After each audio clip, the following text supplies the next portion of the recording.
Hello and welcome. आज की इस ऑडियो आर्टिकल में हम डिस्कस करेंगे यूनिफॉर्म सिविल कोड के बारे में, यानी कि समान नागरिक संहिता। भारत के संविधान के अनुच्छेद 44 में आर्टिकल 44 में ये स्पष्ट रूप से लिखा हुआ है कि राज्य सभी नागरिकों के लिए एक समान सिविल कोड की स्थापना करेगा। हालांकि ये डीपीएसपी होने की वजह से कानूनी रूप से इन्फोर्सेबल नहीं है, लेकिन फिर भी राज्य को आदेश देता है कि नागरिकों के marriage, divorce, maintenance, inheritance, adoption, succession of property ऐसे सिविल कानूनों को लागू करने के लिए या ऐसे सिविल कानूनों को शासित करने वाले सिद्धांतों के लिए एक समान नागरिक संहिता बनाए। यानी कि यूसीसी अपने आप में एक कानून नहीं है। सिविल कोड, कोड का मतलब है कानूनों का एक कलेक्शन है, संग्रह है। यानी कि इसमें एक से अधिक कानून हो सकते हैं जो सभी नागरिकों पे, बजाय उनका क्या लिंग है, क्या भाषा है, क्या धर्म है, उससे पृथक रहते हुए सभी नागरिकों पे समान रूप से लागू हो। ऐसा आर्टिकल 44 में संविधान निर्माताओं ने भारतीय गणराज्य से अपेक्षा की थी। यूसीसी का मतलब यही है कि ये जो प्रत्येक नागरिक के सिविल राइट्स को गवर्न करने वाले कानूनों का एक संग्रह है। इसका धर्म और किसी भी पर्सनल लॉ से कोई कनेक्शन होना आवश्यक नहीं है। तो लेकिन आज़ादी के इतने सालों के बाद भी भारत में यूसीसी को लागू नहीं किया गया है। इसमें काफ़ी लागू करने में चुनौतियां भी है, लेकिन संविधान निर्माताओं ने ऐसी अपेक्षा की है, तो जाहिर सी बात है उन्होंने इस देश में किसी भी प्रकार के भेदभाव को ख़त्म करने के लिए इसकी अपेक्षा भी की थी। तो इस आर्टिकल में आज हम देखेंगे कि यूसीसी को लागू करने में कौन कौन सी चुनौतियां आ रही है, या यूसीसी को लागू क्यों करना चाहिए, या फिर लागू किया जाना चाहिए तो किस तरीके से इसको लागू करना चाहिए, इन सभी के बारे में डिस्कशन करेंगे। 2018 में हालांकि लॉ कमीशन ने ऐसा बोला था कि यूसीसी को लागू करना वर्तमान समय में कोई आवश्यकता नहीं है, नहीं अनिवार्य है। लेकिन लॉ कमीशन ने बाद की रिपोर्ट में ऐसा बोला था, या उन्होंने अभी हाल ही में जनता से सुझाव भी मांगे हैं 30 दिन तक के लिए कि वो अपनी राय दे सकते हैं। उन्होंने बहुत धार्मिक संगठनों से, बहुत धर्मगुरुओं से भी अपना पक्ष जाहिर करने की मंशा व्यक्त की है।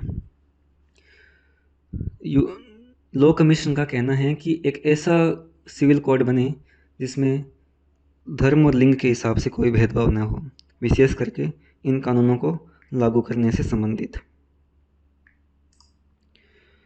तो हम देखते हैं कि अभी हाल ही में भारत में केवल गोवा एक ही ऐसा स्टेट है जहाँ पे यूसीसी है। वो भी जब पुर्तगाली गोवा से चले गए थे, उसके बाद में गोवा में यूसीसी लागू की गई थी। उस यूसीसी में किसी भी धर्म के आधार पर कोई भेदभाव नहीं किया जाता। उसके अलावा पूरे देश में सभी धर्मों के लोगों के लिए अपनी अलग एक पर्सनल लॉ है, यानी कि अपनी एक अलग संहिता है जिसके माध्यम से वो शादी, विवाह, तलाक, संपत्ति का उत्तराधिकार, मेंटेनेंस, इन सब से संबंधित चीज़ों को लागू करते हैं।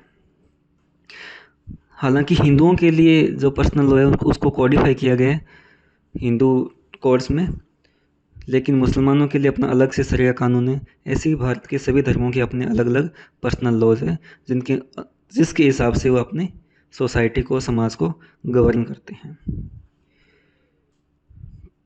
इसके अलावा भी भारत के संविधान में आर्टिकल 371 में नॉर्थ ईस्ट की बहुत सारी जनजातियों के लिए, उसमें नागालैंड के लिए, मिज़ोरम के लिए, वहाँ की जनजातियों के लिए भी कुछ सिद्धांत लिखे हुए हैं जो उनको अपनी प्रॉपर्टी, अपनी संस्कृति, अपनी भाषा, लिपि, इन सब को बचाने का अधिकार देता है।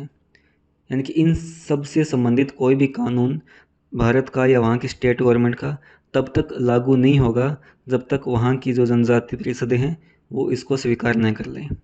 या ऐसे कुछ राज्यों में राज्यपाल को अधिकार दिया गया है कि वो भारत की संसद या राज्य की विधायिका का कानून कहाँ तक लागू करेंगे।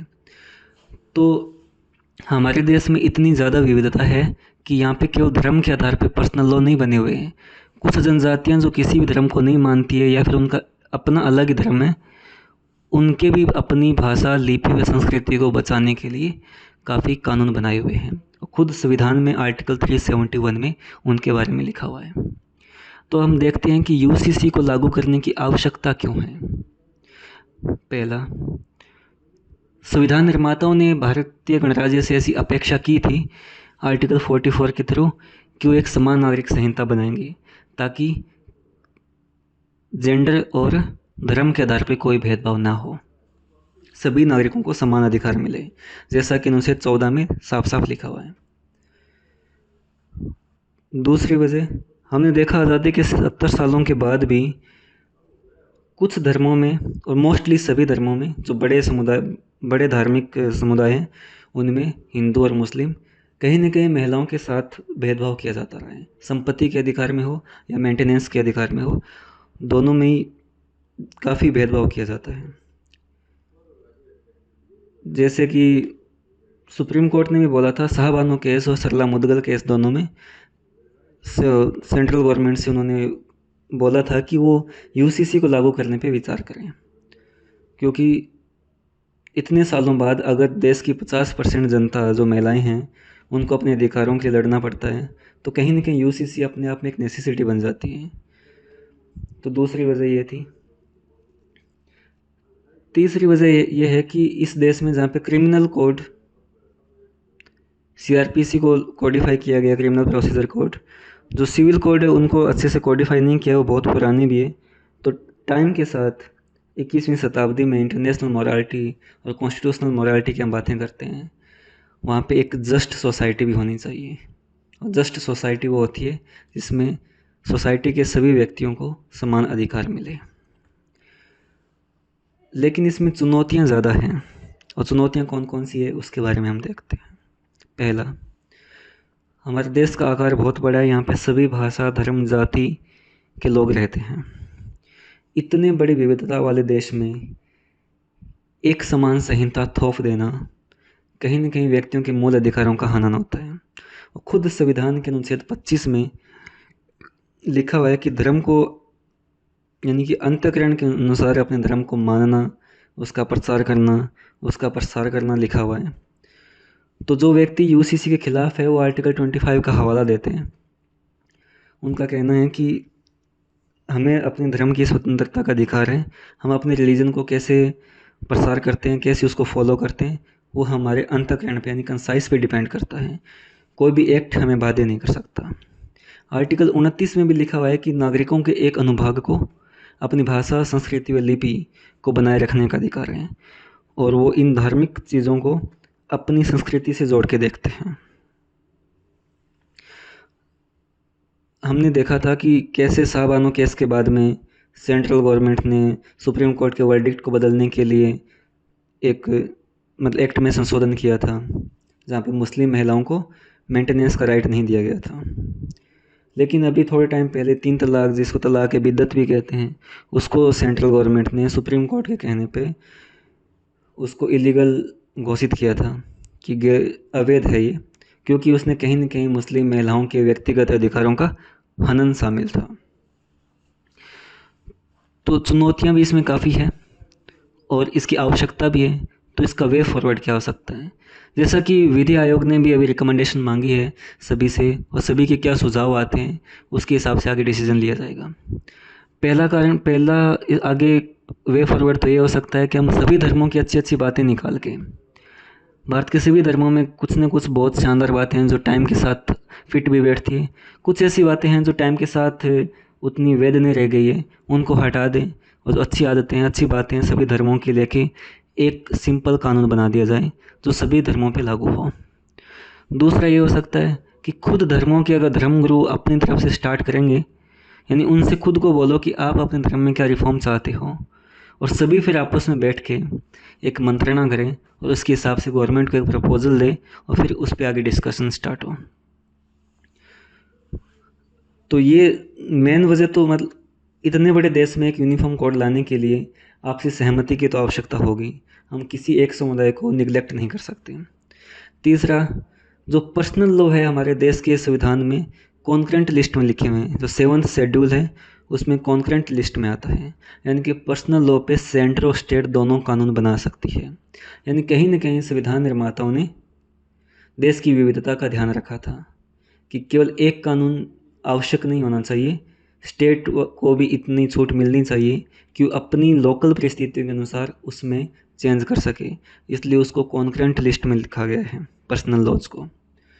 तो एक यूनिफॉर्म कोड बनाने के लिए, यूनिफॉर्म सिविल कोड बनाने के लिए सेंटर और स्टेट यानी कि गवर्नमेंट और लोगों के बीच में तो सहमति होनी चाहिए, सेंटर और स्टेट में भी अच्छा कोऑर्डिनेशन होना चाहिए।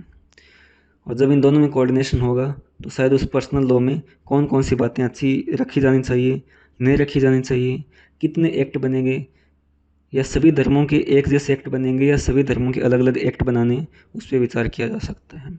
एक सुझाव ये हो सकता है कि कुछ पर्टिकुलर मुद्दों पे, जैसे विवाह पे, तलाक पे, संपत्ति के अधिकार पे, इन पे एक कानून बना दो जो सभी धर्मों पे लागू हो।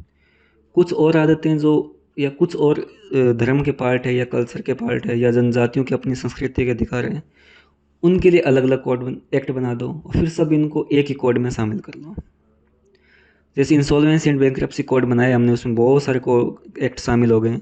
वैसे यूसीसी का मतलब ये है कि उसमें काफ़ी एक्ट बना लें हम, मतलब कुछ एक दो मुद्दों पे सेम एक्ट हो जाए सभी धर्मों के लिए, कुछ एक दो मुद्दों के अपने अलग अलग एक्ट हो जाएं। यानी कि इस प्रकार से ऐसा कोडिफाई कर लें कि देश की विविधता का भी ध्यान रखा जाए, जनजातियों की स्वायत्तता का ध्यान रखा जाए, सभी धर्मों की स्वतंत्रता जो अनुच्छेद 25 में लिखी हुई है वो भी उसमें शामिल हो जाए, और सबसे बड़ी बात है कि लैंगिक समानता का अधिकार सभी को मिल जाए, जो 21वीं शताब्दी 2047 तक हमें विकसित भारत बनाने और अमृत काल में हमारा सबसे बड़ी उपलब्धि हो सकती है, जिसको संविधान निर्माताओं ने 70 साल पहले आकांक्षा रखी थी।